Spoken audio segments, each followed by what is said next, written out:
Hi guys, today we're going to take a look at the level 200 to 300 Paladin guide, and continuing from the 150 to 200 guide. This is slowly when the Paladin starts getting more and more powerful and more interesting.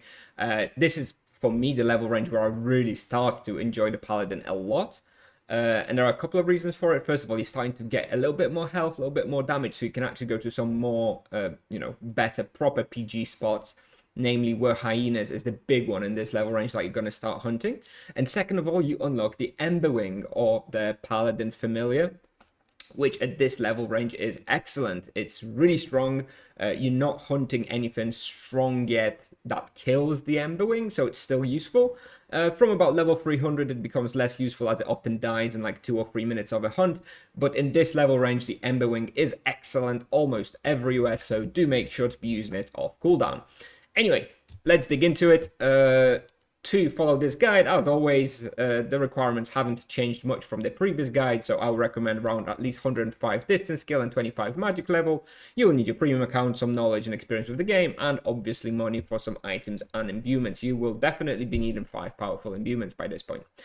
So here are my equipment purchase recommendations. I don't think I'm going to be going through everything one by one. If you want to have a little read, just pause the video and and have a look. The couple of items that I will mention that are kind of optional, I suppose. One of them is the gnome armor, which is available at level 200, and the gnome armor is amazing. It will really it will serve you extremely well for very long. So if that is sort of your almost the best in slot armor, alongside the soul shell, which is from level 400. So if you can afford it, get it. It is quite expensive at the time of recording. It's usually around 60kk on my server, so that is expensive. If you can't afford it, prismatic armor will be just fine for majority of this level range, so don't worry about it too much. And the second item is the Paladin Greaves at level 300. Again, it's a luxury item. It's very, very good. If you can afford it, then do get it. But if you have to stick to the fabulous legs, that's also fine. It's not going to be the end of the world. Paladin Greaves are pretty much necessary from around level 400. That's when you'll start hunting Winter Court, etc. But at level 300, it's just very strong. At level 400, it's excellent. So if you can't afford Paladin Greaves at level 300, don't worry about it too much either. Moving on, recommended quests for this level range. First of all, I recommend just doing as much of the Grimvale quest line as you can. Definitely finish up to the Darasha Were-Lion section, so complete the Edron Were creatures as well as the Darasha Were-Hyenas and Were-Lions section, and start doing the daily bosses so that you get some points in the boss cherry for when you start doing bosses a little bit later. Very helpful, opens up hunting grounds for you, so definitely make sure to do that one. I recommend start focusing on Oromond points. You really should be trying to get 300 in this level range. You need a minimum of 50 because you want to be able to access catacombs in Oromond, for which you need 50 points. However, I do recommend doing 300.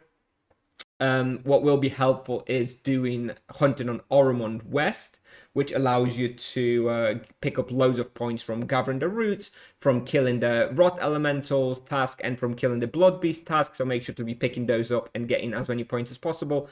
I personally was able to get about 200 Oromond points just from hunting and doing the regular hunting tasks.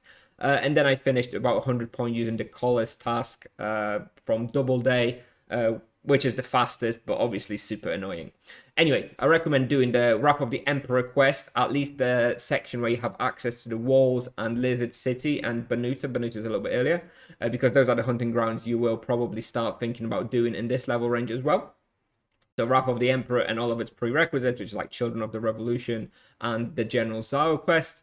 I recommend doing the AB Cult of Tibia access. This is mostly because you'll be probably hunting barkless elves in this level range, so you'll have to do that quest anyway. I recommend doing the Ape City quest as well. As previously with the Wrath of the Emperor, you will want it for the Banuta access, deeper Banuta. I recommend starting the Dream Courts quest. This is so that you can get access to Buried Cathedral and Faceless, but you'll probably want to do some team hunts in this level range at Buried Cathedral. So that's Dream Courts quest. You will probably need some teammates to do the quest as well, so you probably can't do this one solo. Postman quest, this is generally the level range where I start thinking about doing the Postman quest. You will want to do it at some point to get the discounted travel and the mailbox access. This is usually where you get to, fast enough to try and do this. If you don't do it, not a big deal. You can do it a bit later. I recommend start doing some ties bosses for some imbues, for your void, vampirism. This is the forgotten knowledge quest. You probably will not be able to do the final yet unless you have, some high level friends who will take you. But you should be able to do the mini ties bosses to get all of the imbuements other than the crit. And at 250 plus, I recommend start looking into the Heart of Destruction quest line, which is the gold bosses access. This is easier. The final here is easier to do than the ties bosses, and this is the best way to get the critical imbuement tier 3 level. The gold bosses access is quite difficult because you can only do one boss at a time when you're doing the access, whereas high level people who want to do the runs, they want to do all of the gold bosses at once that are available. So it's kind of awkward. You usually kind of struggle to do the access, but that's why you should start looking at it as soon as possible and then just do it over time. Definitely read up that one if you don't know much about it. Anyway, moving on. Imbuements, as always, pretty similar to the previous level range. You need your powerful imbuements, no question about it. Void, vampirism, and crit in the bow, vampirism in the armor with a possible defense imbuement if needed. So in the gnome armor, you have 2 slots, for example. So if you're hunting were hyenas, maybe you're going to consider putting the earth or death imbuement in the armor as well as the vampirism to make it a bit easier. In the helmet, I recommend powerful void, obviously. And when you get the lion spangle helm at level 230, then imbue it with the intricate magic level. That's tier 2 magic level. This is better than the distance for a paladin. So yeah, imbue the magic level in the spangle helm. Where are we?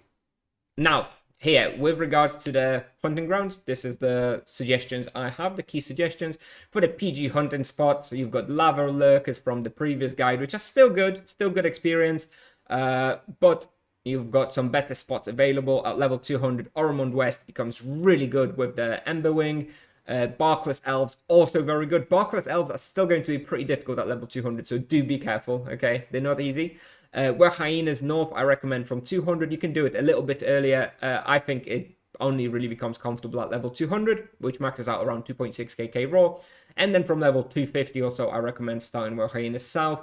Again, you can do it a little bit earlier if you're a really good player, but it is a bit difficult at level 200, so I recommend it for 250 plus.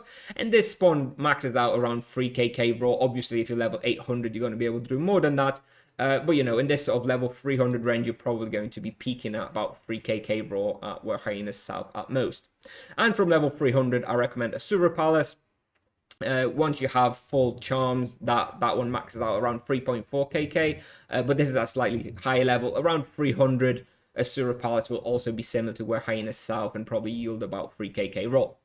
With regards to some other solid alternatives, Grimvale -4, Gloof Bandits, Gloof Tower, Deeper Benuta, Medusa Tower, Elder Worms, Drefia, all pretty solid places. They will have worse XP than the ones above those, so keep that in mind. And if you want some more suggestions, check out tibiapal.com/hunting for other suggestions. Now, quick shout out to all my YouTube members. Thank you very much, guys, for all your support. So everyone here is great. Thank you for all your support. And this is what I have for you today, guys. I will now play you a slideshow of pictures of my journey from level 200 to level 300 as a paladin. So you will see where I was hunting for each level and how I was doing. So yeah, that's all I have for you today, guys. Thank you very much for watching now.